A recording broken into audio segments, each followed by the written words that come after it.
Welcome back to the Spook House, everybody. I have yet again my friend Doug coming in hot. How are you, my friend?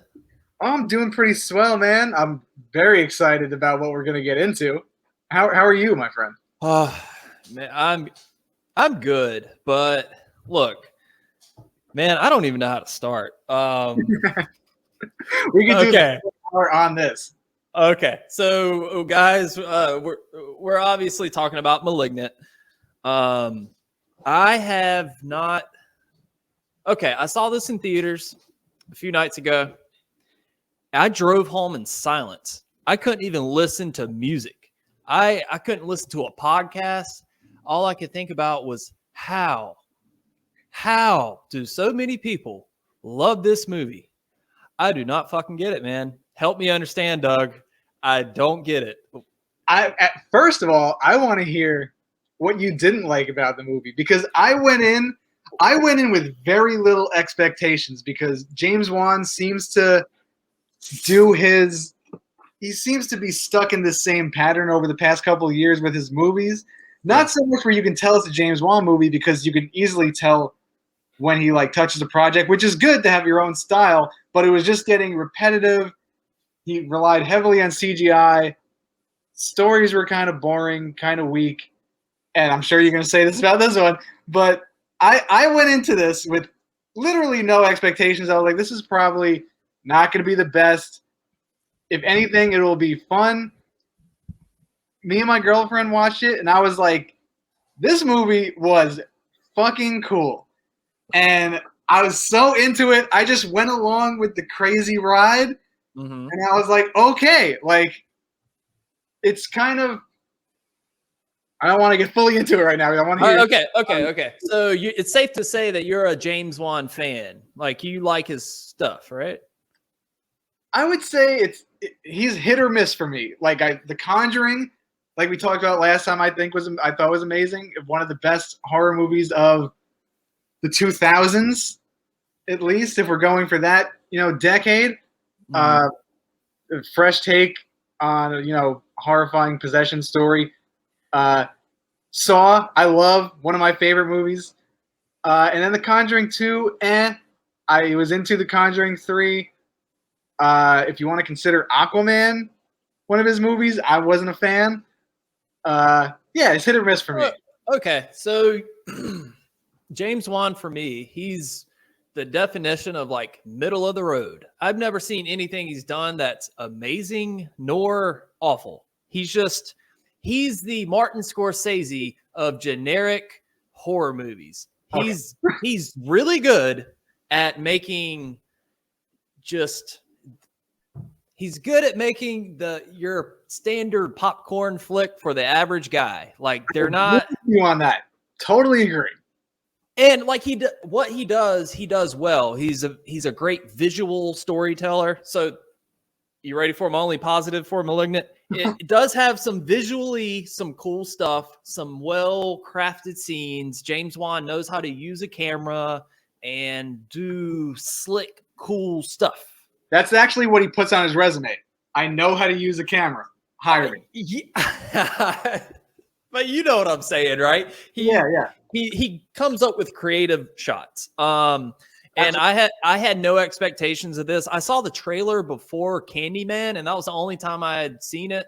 I probably was gonna skip it based on the trailer, but I saw all these people talking about how great it is, and I was like, okay, well, I'll go see this movie. I didn't watch the trailer again. I totally forgot what it was supposed to be about. I was just like, show me a good movie. And I was shocked by, I mean. So what didn't pull you into the movie? Because I was sold immediately. I didn't think it was boring. I mean, when you just think about it, I think when people compared it to 80s giallo Italian horror movies, that's where they went wrong. And also, dialogue isn't that. If you look back to the classic 80s horror movies, whether it's American, Italian, other foreign horror movies, dialogue isn't that great anyway. I don't know what they're looking for. If they're looking for like high quality like Christopher Nolan-esque dialogue where it's very complex, but like horror movies just don't have that. Well, generally they don't have that. Well, if he wanted bad dialogue, he succeeded on that front. I didn't think it was that bad. I was hooked in. I thought the story was interesting enough, and so basically, this is how I summed it up. And me and my girlfriend both like shook our heads and were like, "Yeah, that's pretty much it. It's pretty much Basket Case turned up to 1,000." Yeah, obviously, the Basket Case comparison is. I mean, this is kind of like a Basket Case remake in a way. I've actually never seen Basket Case. I know. Oh, okay. I know all about it, but I've never seen it. So in that case, I'm so surprised that you wouldn't think that whole twist was pretty dope. Okay, let's talk about this twist, because here's one thing I keep twist. Yeah. Well, first of all, I kind of saw that coming from a mile away, sorta. I figured. I think 10 minutes into it, I turned to my girlfriend and said, "She's going to be the killer, right?" Yeah. Okay. But now it wasn't though. Yeah, of course. That's what's kind of cool. God, I don't know where to start at this. Okay, you know what? Let's go to the intro. You said you love the intro, right? I almost think they shot that in post because it does not mesh with the movie at all. I think James Wan started to make this movie and he was aiming for, I don't know what the fuck he was aiming for, but I think halfway through he realized it was a dumpster fire. So he's like, hey, let's take this movie and sandwich it in between over the top schlock. And then I can be like, hey, I was going for this 80s throwback giallo thing. And that doesn't excuse a shit movie though. But is that not what we want though? Not me. I mean, but like some of it, I didn't see it as, I mean, the concepts that keep getting like, first of all, the horror movies in the mainstream. I think James Wan, to your point, James Wan is the king right now of mainstream horror movies because he's not doing remakes. He's creating his own franchises and making his original visions, even though he might borrow some ideas from older movies. It's not remaking the same movies. He took, let's say the Basket Case concept, which we haven't seen in mainstream really, like that, like, you know, she was the killer, but like it's attached to her, and it was pretty much like a Siamese twin that was evil. We haven't seen that in the mainstream. So for like general fans, I would imagine that like for people who's not used to seeing that type of movie, they would be blown away at the twist. When I was watching it, I was like, oh shit. And we talked about this last time.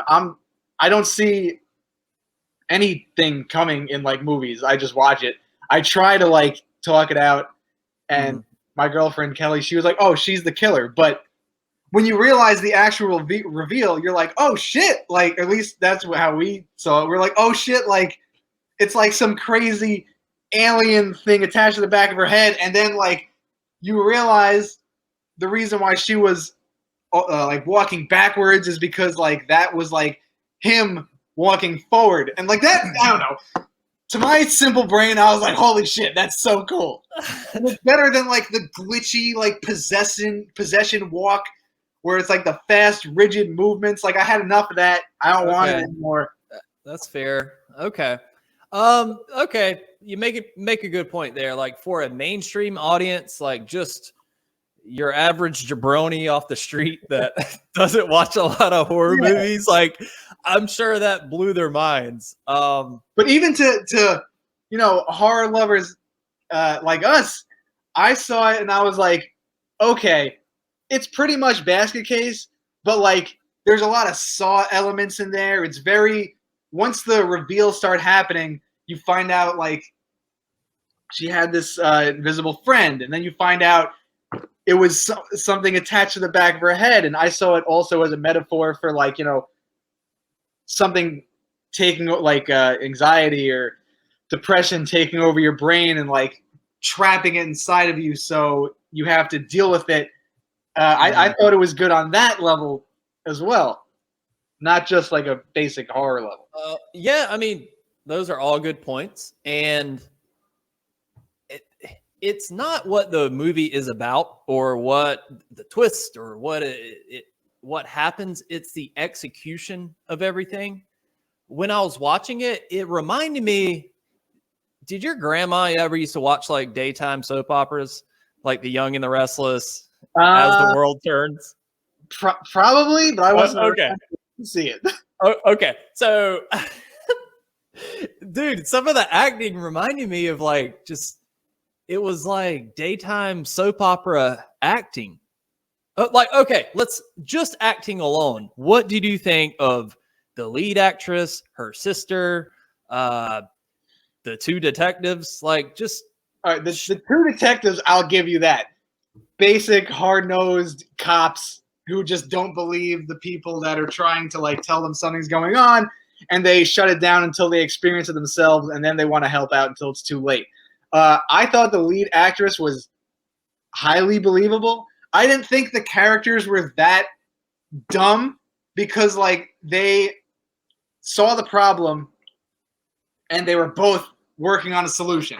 They weren't like these like timid people who were like, she's emotional about it because she doesn't know what's going on, but it wasn't your basic teenage stupidity. It wasn't just like, why is this person like it seemed logical. All the actions that the character did seemed logical to her character. It seemed logical what she would actually do. Okay, sure. That's how I viewed it. Yeah.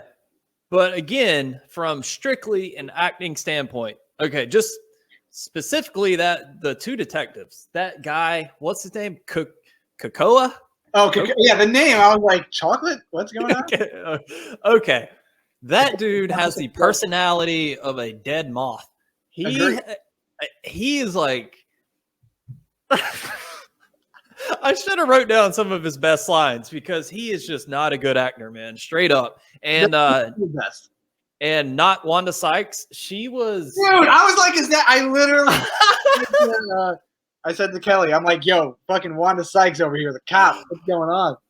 My favorite line of hers, possibly the worst line in the movie. She's like, send backup. Send the National fucking Guard.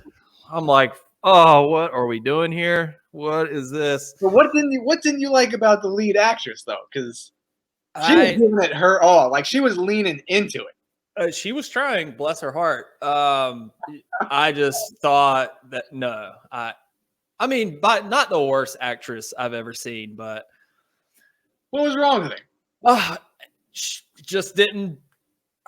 It just didn't work for me, man. I don't know. She was you didn't believe her emotion. Everything. Okay, you know what? I know we're kind of jumping all over the place here. To take it back to the intro, I thought somebody was going to yell "cut," and they were like in a movie within a movie. Oh, okay, yeah. Okay, it looked very like it was a set piece and it was shot on a sound studio. Yeah, and everything was so overacted, and I was like, "What the fuck is this?" Like it just.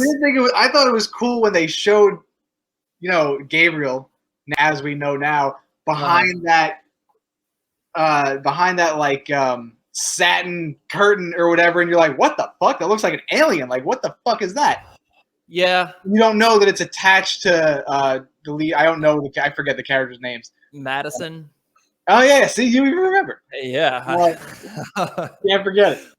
So the intro was like, okay, weird start. Let's carry on. And you have the super loud Pixies, Where Is My Mind remix, which, whatever. It's fine. A little on the nose. It was better than a slowed down version of the song. Oh yeah! Wow. Yep.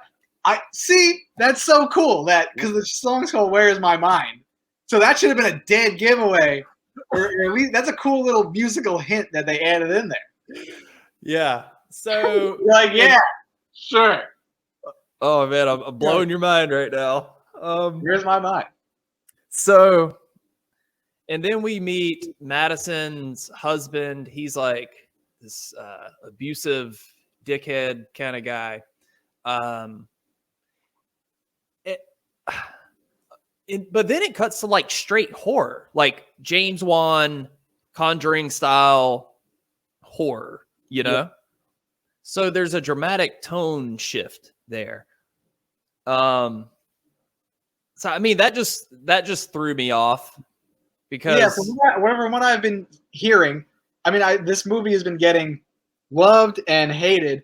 A lot of people, or from what I've been hearing, is that the movie wasn't sure what genre it was taking on. It didn't know what it wanted to be, and I thought, I mean, let's take Hereditary for example. It's a family drama sprinkled with horror all over it, and cult horror. This one, it wasn't, and I'm with you, the execution might have been a little poor on that front, but it was absolutely a horror drama in my eyes. It didn't go comical awkwardly, I thought it kept its footing the whole entire time. Okay. This is supposed to be a horror movie. What, Nate, give me one scary moment in this movie where you were like, whoa, like, again, horror, it seems like horror is subjective nowadays because, like, people who are afraid of home invasion, that could have really, like, creeped them out, seeing that, like, dark shadow. That kind of creeped me out a little bit. People could be afraid of just extreme violence and gore. That could have made them scared, But typically, generally, I was so satisfied, actually, that there weren't those cheap jump scares.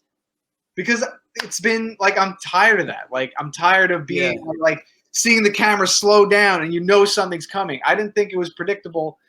The scares, really. But that's what the husband's death was. That was paint by numbers. James Wan, the blender turns on in the kitchen, so he goes to investigate, and then the fridge opens, and then jump scare. The ghost Madison slams his head into the wall. I mean, that was like. I thought it was done tastefully, though. Done before, but like, okay, it wasn't like. I don't think it was thrown in your face. It's like, all right, something's going to happen, but it wasn't like you're like, okay, I know this is going to happen at this second. I know what's going to happen. That twist of the neck, that was, I mean, the practical, I thought they used less CGI in this movie. Granted, they did use CGI, but like the way his neck was contorted looked pretty gnarly. Yeah. I mean, yeah, it looked cool. But yeah, that was a standard James Wan jump scare scene, I thought, and it complete with staticky TV because spooky. Even though TVs don't glitch like that now. What? Hey man, even iPhones were staticky in this movie. When I saw that, I'm like, come on, dude. Really? It's a good thing they weren't playing Night of the Living Dead on TV. I'm surprised they weren't. I hope our stream doesn't start doing static glitch. Oh, so spooky. Also, I did think, what did you think about how Gabriel communicated through electricity? Also, I will tell you, sorry to cut you off, to your point. No, the go best ahead. line in the movie, to your point of what the cop said about the National fucking Guard, in the beginning, the doctor who was like, he's broadcasting his thoughts. It's like, yes, thank you. Thank you for saying that out loud. We were all thinking it. You just said it. I was like, wow, this is fucking great. Yeah, I forgot about that one. But the radio thing, it did nothing for me. I just thought it was stupid and cliche, and the evil voice that by the end of the movie, he's having a full-on conversation with Madison. Like, once he started fully talking, it kind of took me out of it because it just seemed like. But again, if you want to flip it on the the depression angle. It's kind of like you're having a conversation with yourself and like fighting with your anxieties and fighting with like the demons that are inside you. Yes, a little corny. I didn't see it as completely, completely awful. So when the sister was like, "What did you do to my sister?" and he says, "She's not your sister," and flips the fucking hospital bed over, I'm like, whoa. Yeah. That was a little corny. That was a little corny. But tell me that jail scene was an absolute fire. I was laughing so hard. Okay, first of all, why were all the prisoners like 1970s? Like, did they get arrested at a disco? What was that? That was like complete. Like it looked like they were at like a Melissa Etheridge hoedown with all that flannel. Melissa Etheridge hoedown. Yeah, they just got back from Lilith Fair. But dude, they like.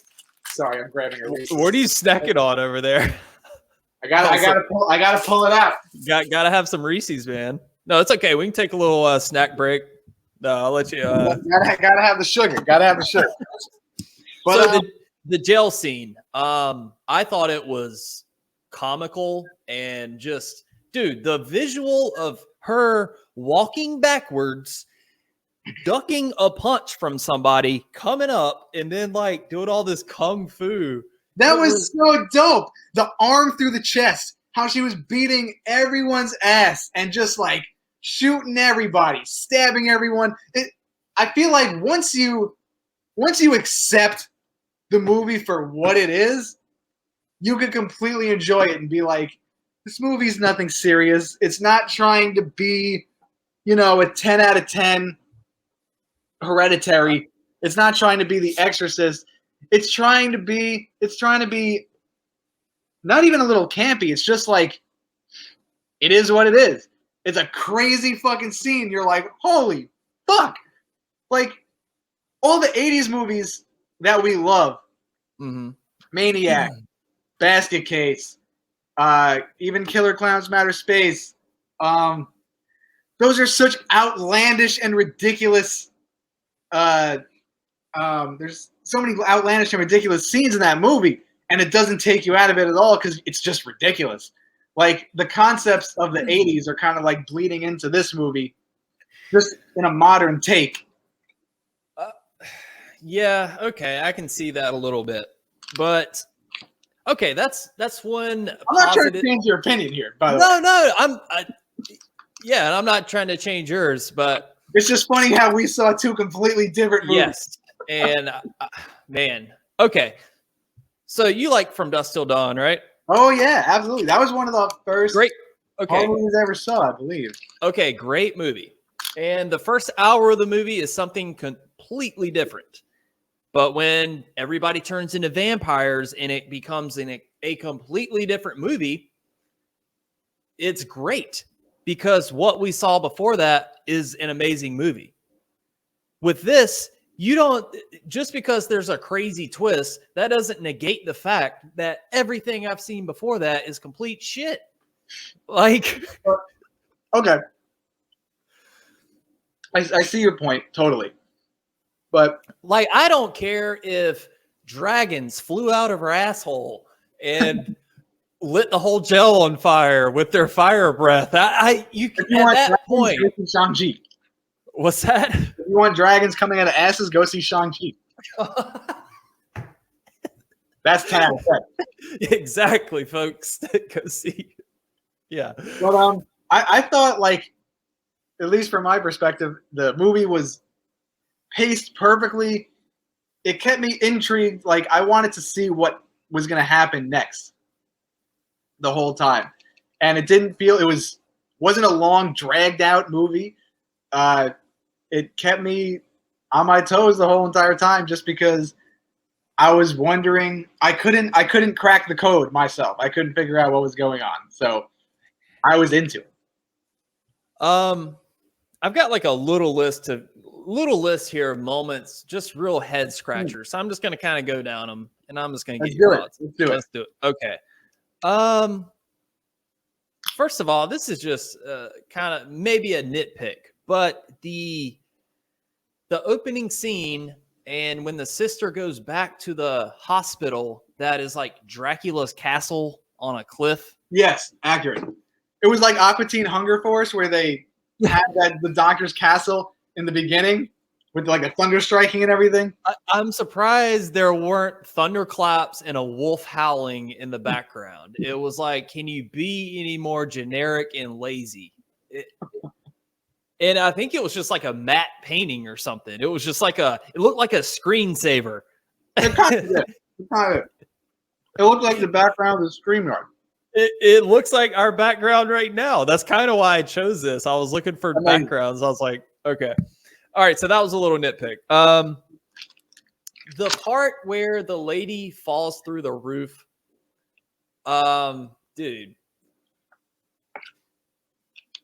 So she gets like kidnapped and tied up in a roof, and we don't know where this roof is. And then like a long time goes by, and then it's like, oh, we're back with this lady. What's she doing? And then she just randomly collapses through the floor. But we find out this is why I believe this movie deserves a second watch, because when the cop is chasing Gabriel throughout the town and she's like going underground, she dug a tunnel or somehow figured out a way to get to her house, so she's not seen throughout the streets. And that's how she winds up in the attic. And we find out that that's her actual mother. Yeah. So, yeah. Okay. So I have a question. I have a question. All right. How come we can forgive the movies that we love from like the 80s and 90s? Let's say, just for example, like, I don't know, Halloween 4, Halloween 5. Hey, don't drag Halloween 4 into this. What? So don't drag Halloween 4 into this. She's coming. She's coming. But like, we forgive those corny ones, maybe for nostalgia reasons, and then new movies that are at least trying something, trying to be unique, trying to take these old concepts that haven't been touched upon in years. People, discourage those and nitpick those. Not saying that I'm not, hating on you for, criticizing it or anything like that. That's how we break down movies, because we just love movies. Yeah. But it's so funny how we forgive those old movies because just we love them so much, or we grown to love them. And then with these new movies, we're so critical about every little thing instead of just kind of, suspending disbelief and just enjoying a movie that's not trying so hard to be a classic. It's just a good, fun movie.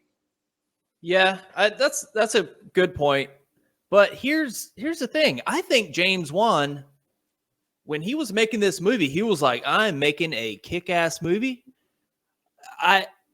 People give too much credence to this whole it was an 80s throwback, man. Like it's a giallo thing. It's campy and over the top. Like, yeah, you can have elements of that, and still make a good movie and have good acting and dialogue. And I don't know, man. I want to know what makes Malignant any different from any of those 80s movies. I don't see it. I didn't see any giallo influence like at all, actually, in this movie. Yeah, I guess it felt like a James Wan movie. Right. He's just too slick to pull off 80s throwback stuff. If that's what he was actually intending to do. If that was his intention, I guess all those points are a little more valid, but in my opinion, they were just executed piss poorly if that's what he was trying to do. Like what did you not get from this movie that you would have wanted? What would you have liked to see in Malignant that you were missing? Okay. Oh wow. just a better script overall, like just a better dialogue and story. A lot of the lines, and the acting is a big part of it, man. I mean, I thought it was atrocious acting, but God, I don't even know, Doug. I don't know. I'm at a loss for fucking words, man. Okay. Okay, we're asking the hard questions here. I know. I'm gonna pull another one of these off my list here. Oh, Okay, yeah. you know the forensic lady with big glasses that was like the comic relief. The young one, like the one who Yes. was kind of yeah. Okay, that's James Wan's wife. Oh, I didn't know And that. she helped write the movie, or it was like a story by James Wan and this lady. Interesting. So that's why when I was watching this, I was like, she couldn't have been like first pick for, like, what does Detective Coco say? He's like, Detective Hot Chocolate. yeah. Yeah. Never eat one of those 100% cocoa bars. They taste like fucking concrete. It is not chocolate, guys. Doug will stick with his Reese's. Thank you very much. Actual chocolate. That's what we only go for. Yeah. But when Detective Coco was like,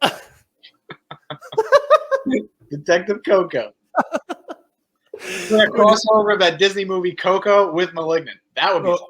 Oh man, but when he was like, we just need to find the other half.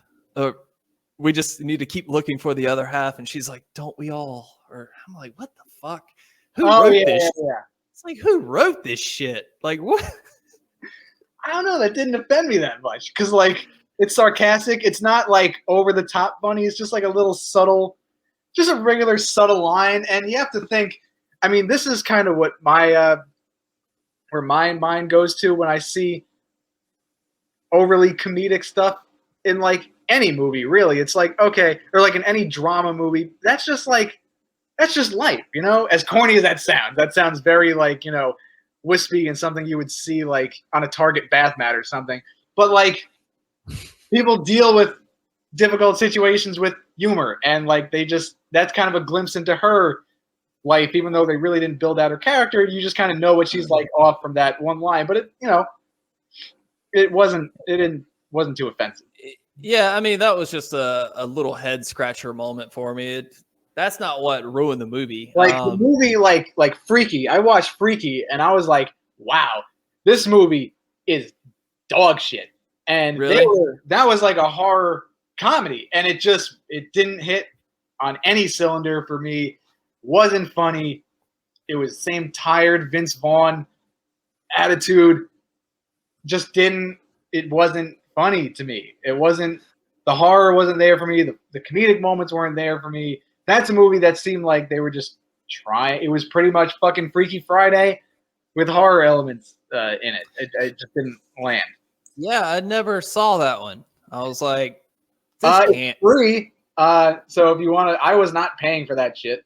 I was going to watch it on the plane back from California and decided to go with Get Out instead, which I will watch that movie over and over. Freaky, I'm glad I didn't spend money on it in the theater because I would have been very disappointed. Curious to know what you would think about that movie. About Freaky? I don't know. Great name, by the way. Yeah, Get Out is a high rewatchability factor. It's a modern classic in horror. It really is. That's a good movie. Okay, the chase scene that we touched upon earlier with our boy Coco chasing parkour Undertaker through the streets of Seattle. That trench coat, man. But tell me that's not a cosplay right there. This Halloween, guarantees some people are gonna take that costume and be like fucking Gabriel. If somebody wants to cover 95% of their face with a wig to risk it for that look, then hey, go for it. You're gonna be like bumping into walls and shit all night.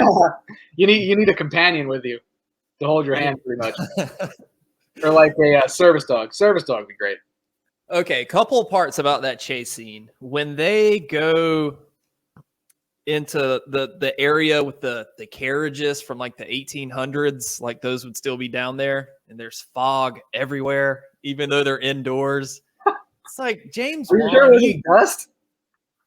like, dude, there was like 3 feet of just fog, like you would see in an old cemetery 80s movie. Like, dude, you're indoors, like, Setting the ambiance. but You know what, when Phil? You know what I think? I What's that? don't think you like to have fun. oh, I love to have fun. I'm wearing an Ernest Scared Stupid shirt. I love fun. Really? Yeah, it's pretty sick. No fucking way. What company makes that shirt? Cavity Colors, I think, did this one. Oh, okay. I didn't even know they did a whole Ernest line. That's really cool. I think it was just a one-off shirt, if I'm not mistaken. But now there's a good campy, fun movie for you. That's wonderful. Give me Ernest Scared Stupid and Killer Clowns from Outer Space. That's all I want. Okay, the specific moment when Detective Coco is jumping down from the fire escapes and he jumps onto the dumpster and he lands on his side. Oh, yeah. I mean, like, what the fuck is that? You just got to throw suspension of disbelief out the window at that point, because John Wick 3, John Wick literally fell from 50 feet down onto concrete, and that motherfucker kept walking. So, like, yeah, it's a little unbelievable, but also, it's Hollywood, baby. That's showbiz. There's going to be some stupid shit. Something, and I get it. Some things you just can't look past, you know.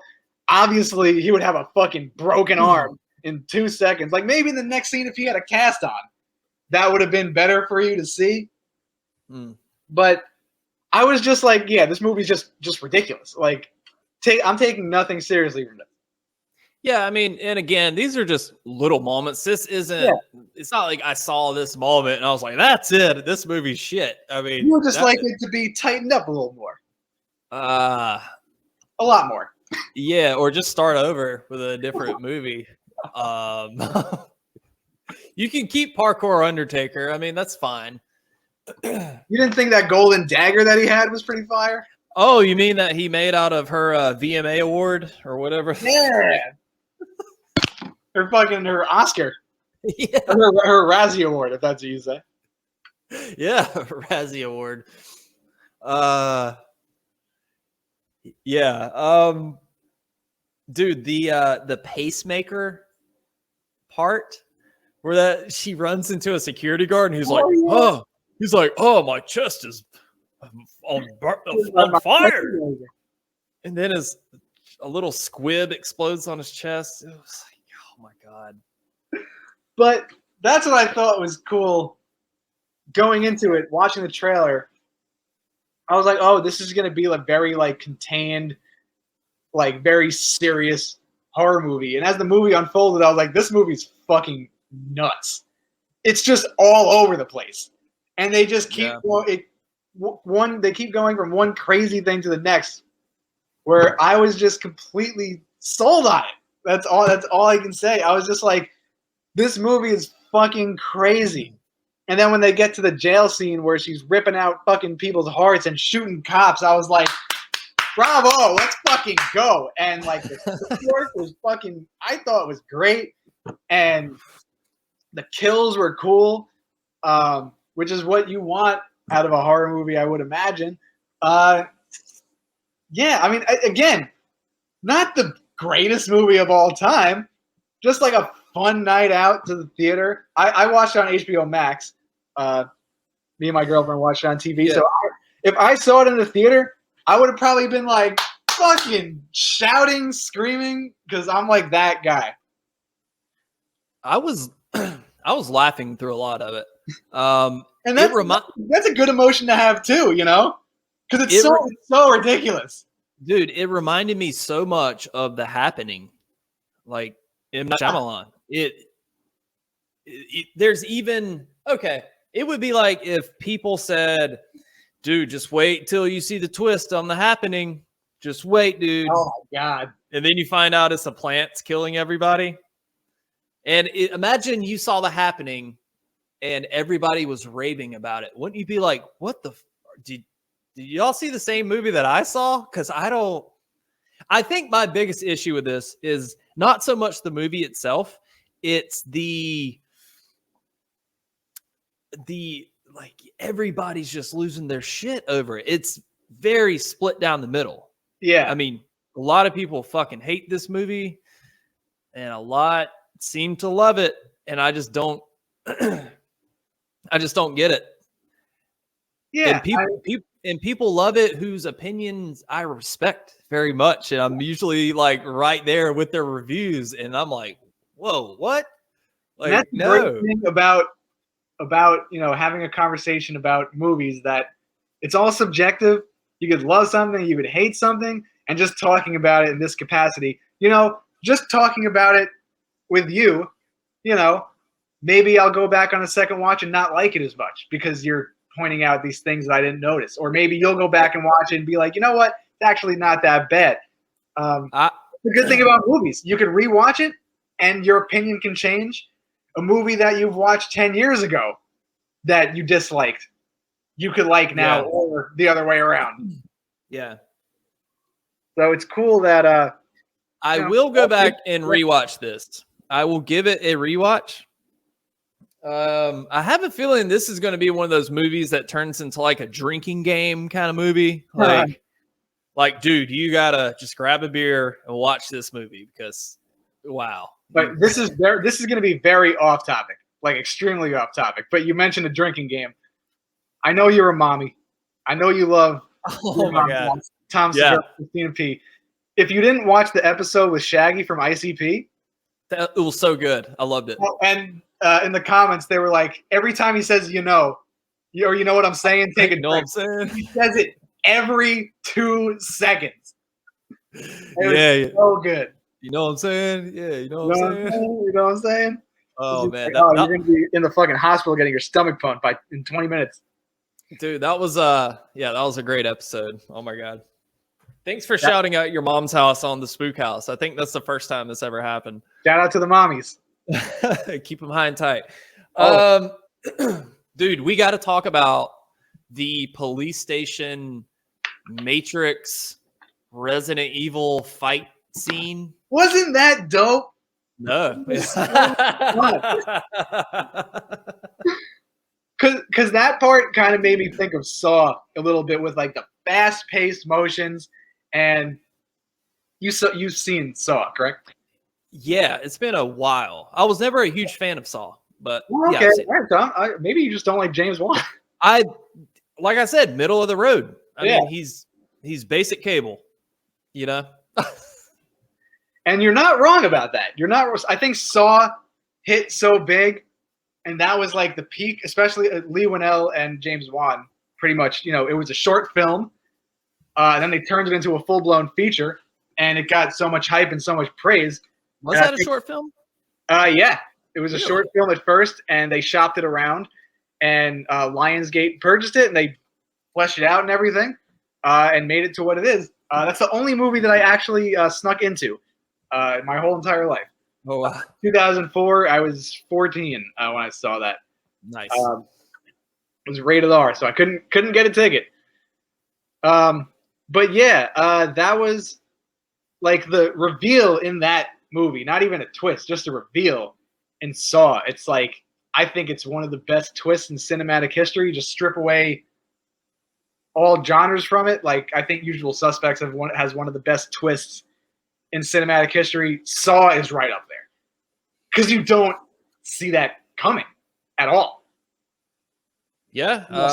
For anybody, in case anyone hasn't seen Saw. But. Yeah, it's been a very long time since I've seen it, but I do remember being quite surprised by the twist there.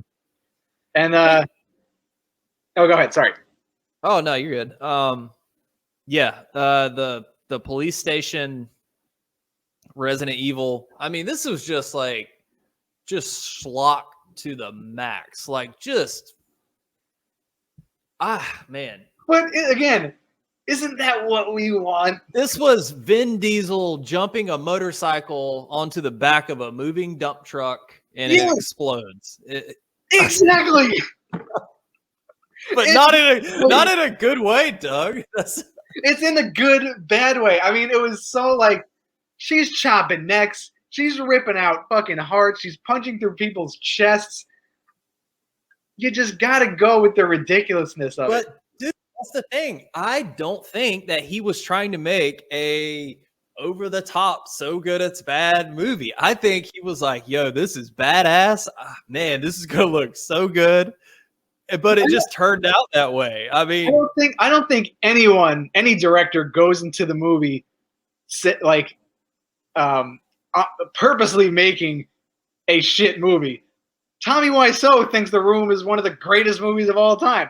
That movie gets laughed at, and it's so bad, but it's so good, and it still plays in drive-in theaters and regular theaters and stuff like that.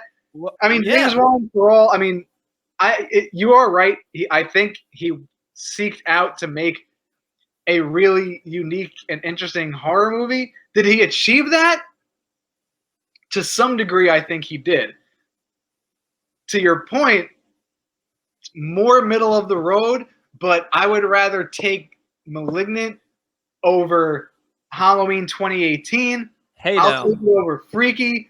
I'll take it over I'll take it over name a couple other horror movies that came out in the last couple of years that are just retreads of the same shit and doesn't have enough feel. Like you could tell that James Wan cared about it at least. I don't want to see any, it wasn't a cash grab like the remakes are. It wasn't just a retread of the same shit. It was just him trying something. I didn't know you were going to drag Halloween 2018 into this, but if you want to go there, we can fucking go there, okay? Let's fucking go. Stop the damn match. My God. By God, King. Bring the puppies out. My God, mankind is dead. He's coming back to the ring, King. Okay, you can't, man. Damn it, why'd you have to bring 2018 into this? Sorry, man, it's just how I feel. You can tell that they care about the movie Halloween. Like God damn, not even gonna start talking about Halloween right now. But you know what? I will say this. The same people that are like, yo, Malignant is the best fucking movie ever. It's this and that. They are going to be the same ones that tear Halloween Kills to fucking pieces and scrutinize every little detail. And I can already hear it. And I'm not saying that Halloween Kills is going to be perfect. So far, the reviews aren't that great. I don't know if you. I haven't been reading the reviews. I want to go in fresh. The only one I saw was that it was a. I haven't read any of the reviews. I haven't seen shit. I haven't seen the trailer. I don't want to know. But I think horror fans. I mean, it could go to one or the other extreme. It's like there's plenty of horror fans that love everything, and there's so many horror fans that are very critical about everything they see. There's not too much in the middle, and it would be cool if we could kind of get back to, at least if you don't like something, this could go for a lot of things too. At least like point out some positives about the movie, because believe it or not, there are some good things about terrible movies and terrible music. You could find something that you connect with at least a little bit, to not completely shit on someone's work. Granted, some of them, some movies and some other things are complete garbage, but I hate when people say, I could have done better. This script is garbage. Okay, go fucking do it then.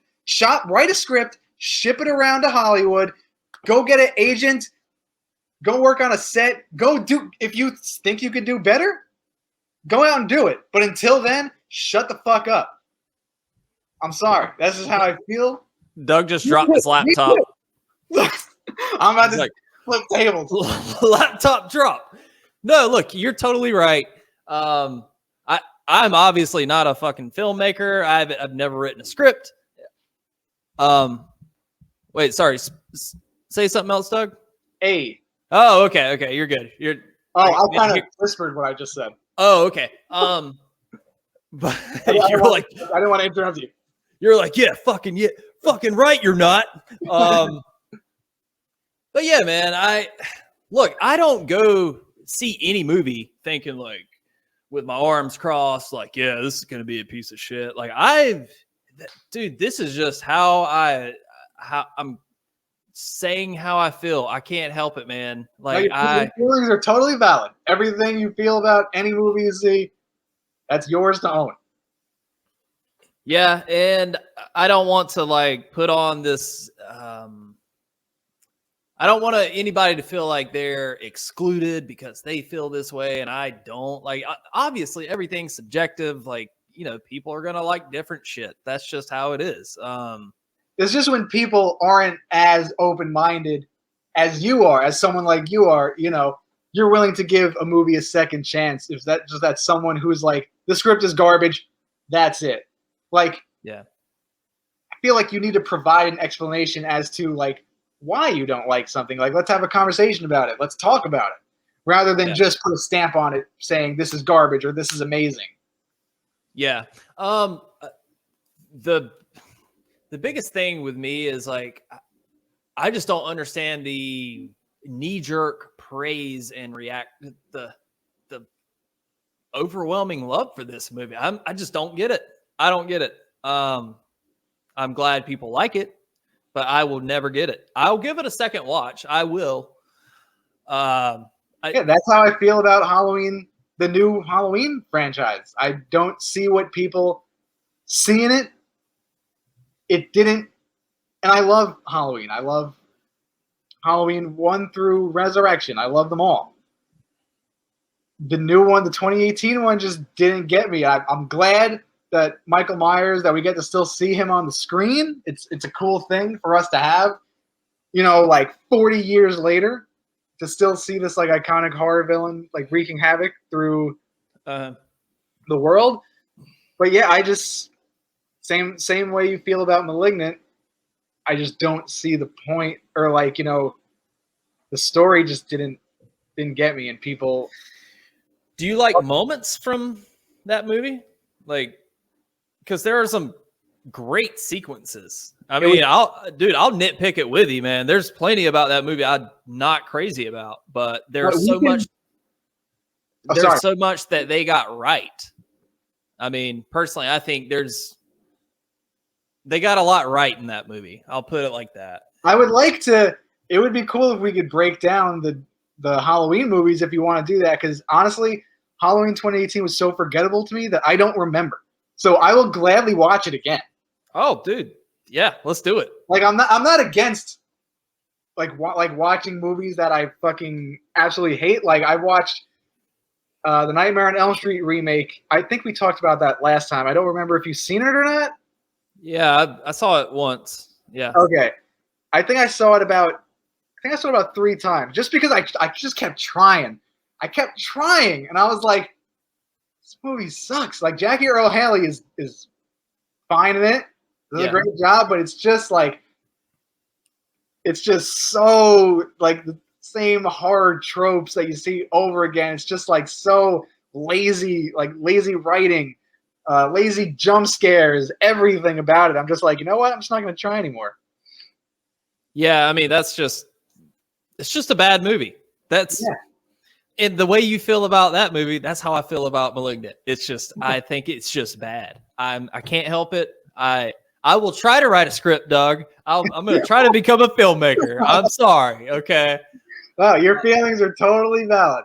Maybe I should, let me half retract some of that statement. You shouldn't shut the fuck up if you say that, but like, give constructive criticism as to why you think something is garbage, rather than just saying. I've tried to on this episode. I hope I did. I mean, no, yeah, we had a good conversation about it. Yeah, I mean, I'm an idiot, man. When somebody's like, well, why don't you like it? I'm like, because it's shit. I don't know. But when I'm going to sleep tonight, I'm going to have the perfect answer for you. Like, as soon as I drift off, and I'm going to text it to you and be like, take that, Doug.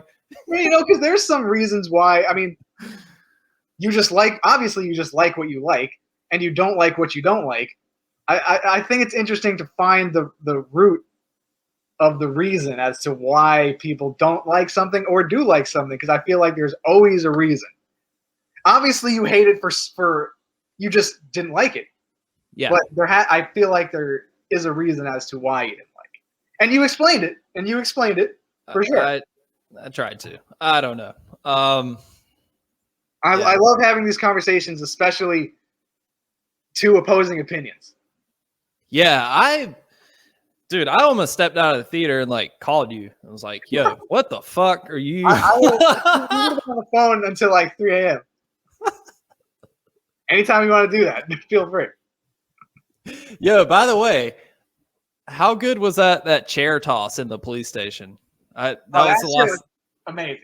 I mean, that's the ridiculousness of it. It was just so like this shit. Like James Wan had like those moments. I'm convinced that James Wan was like, "What would happen if you winged a chair 20 feet into the fucking door and like smacked him in the head?" Like, and they did it, and I was like, "All right, this Gabriel's no fucking joke." yeah. Well, I'm still convinced that he was like, "Yeah, this is cool." Oh, absolutely. He probably thought it was the coolest fucking moment. Yeah, we were supposed to talk about Candyman, folks, but I knew. I was like, man, there's yeah, this is gonna be a full. This is gonna be a barn burner, a real slobber knocker. Took the words right out of my stupid face. Dude, if you want to do a full breakdown of the Halloween series, we'll talk about whatever you want. I would love to do it. Let's do it. I'm actually doing the Halloween 2 watch along will have already dropped before this came out, but tomorrow I'm doing a Halloween 4 and 5 watch along with my friend Zach. He's coming over and we're going to watch those, and we're going to try to do 6, H2O, and maybe 2018. My goal is to have those all out before Halloween Kills. So that's kind of less than a month away. So that's you got some time. Yeah, that's a tall order. Got about like 20 something days. Yeah. But dude, if you want to do an episode and I'll tell you what, you rewatch Halloween 2018, I'll rewatch Malignant, and we can discuss our findings. And absolutely. I'll do it tonight. I'll do it like way later on tonight. Okay. I believe it's on Hulu, if I'm not mistaken. Is it? It used to be. Okay. I need to give it a rewatch myself. I mean, 2018 was a long time ago. Yeah. I mean, I've seen it a few times since then, but I need to give it a proper Halloween rewatch. Yeah, it needs to be fresh in the brain. Yeah. Well, Doug, I don't want to beat mankind to death anymore. So you want to be fake Gabriel in this? I'm Undertaker, dude. So you admit that trench coat is cool. Oh my God. I mean, does he or does he not look like Undertaker? He definitely does. I was waiting for like the bells to start fucking ringing and some like church organ to start playing. That would have been awesome. Paul Bearer show up. And they could have dug Paul Bearer up for this one. Yeah. All right, Doug. Well, I don't want to take too much more of your time. As always, I appreciate you coming on the podcast, man. It's always a blast to have you here. We're going to do many more of these because my favorite thing. Yeah, man. So guys, if you're still listening, thank you so much. Check out Doug at how can people find you? Well, they could go onto my Instagram since I'm pretty active on there. Doug Supernatural. Yes, that's correct. Where's your name come from? Why'd you name it Doug Supernatural? Oh, okay. So this is weird. So it should be like Doug is supernatural. So there's kind of like an apostrophe there that's a bit invisible.